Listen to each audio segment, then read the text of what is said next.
Hello guys, welcome back to our video F1 the movie directed by Joseph Kosinski. Hero Brad pit.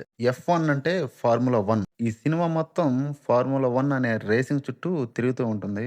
ఇది ఒక American sports drama. చిన్నప్పుడు ESPN TV ఛానల్లో ఈ car racings వచ్చేటివి. అవి అసలు నచ్చవు నాకు, ఎందుకంటే అర్థమయ్యేదే కాదు అసలు. ఈ సినిమాలో కూడా స్పోర్ట్స్‌లో రూల్స్ అండ్ రెగ్యులేషన్స్ అర్థం కాలేదు. అదే పెద్ద దెబ్బేసింది నాకు. అందుకే మూవీ కూడా అంత కనెక్ట్ కాలేదు నాకు. ఏదో వెలితి అయిన ఫీలింగొచ్చింది. అందుకే అందరూ చెప్పినట్టు సినిమా అంటే ఇదిరా అని నేను చెప్పలేకపోతున్నా. ఈ స్పోర్ట్స్‌లో రూల్స్ అండ్ రెగ్యులేషన్స్ పక్కన పెడితే, యాజ్ ఎ సినిమాటిక్ ఎక్స్‌పీరియన్స్ ఆ గ్రాండ్ విజువల్స్ గాని, సౌండ్, మ్యూజిక్, బీజీఎం, ఆ రేసింగ్ సీన్స్ గాని, ఇవన్నీ అయితే వావ్! అని ఫీలింగొచ్చింది. టెక్నికల్ వైస్ టాప్ నాచ్ ఉంది మూవీ.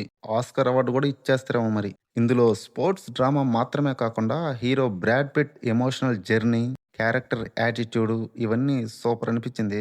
స్పోర్ట్స్‌లో రూల్స్ అంతగా అర్థం కాలేదు కానీ, హీరో ఎమోషనల్ జర్నీ మాత్రం బాగా అనిపించింది. అంటే సక్సెస్ గురించి, డ్రైవింగ్ ప్యాషన్ గురించి, గెలుపు ఓటములు, ఫీలింగ్ హై, ఫీలింగ్ లో, సెలబ్రేషన్స్ ఇవన్నీ ఫేస్ మీద ఒక స్మైల్ ఇచ్చింది. సమ్ టైమ్స్ అయితే గూస్ బంప్స్ కూడా వచ్చాయి.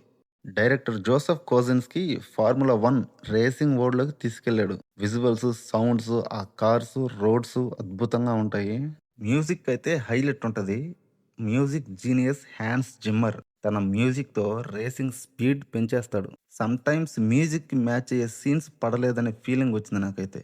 ఇంకా యాక్టర్స్ పర్ఫార్మెన్స్ విషయానికి వస్తే అందరూ చాలా బాగా చేశారు. Especially hero Brad pit highlight. Already చెప్పినట్టుగా టెక్నికల్ వైజ్ టాప్ నాచ్ ఉంది. మ్యూజిక్, ఎడిటింగ్, సినిమాటోగ్రఫీ, ముఖ్యంగా కార్ రేసింగ్ టైంలో కెమెరా యాంగిల్స్ ఎక్సలెంట్‌గా ఉంటాయి. లాస్ట్‌లో సైలెంట్‌గా రోడ్డుని చూపిస్తారు. నా ఫేవరెట్ షాట్ అది. ఫైనల్‌గా అయితే మూవీ కళ్ళకి, చెవులకైతే బాగా నచ్చింది నాకు. ఆ స్పోర్ట్స్ కూడా తెలిసి ఉంటే ఇంకా బాగుండేది. ఎందుకంటే ఆ రేసింగ్ టైంలో కామెంటరీ ఇస్తారు. అస్సలు నాకది అర్థమే కాలేదు. సో, అంతే అండి. మీరు ఒకవేళ మూవీ చూసి ఉంటే మీకు ఎలా అనిపించిందో కామెంట్ చేయండి. అలాగే ఎవరైనా కొత్తగా వస్తే please do share, subscribe and like. Thanks for watching.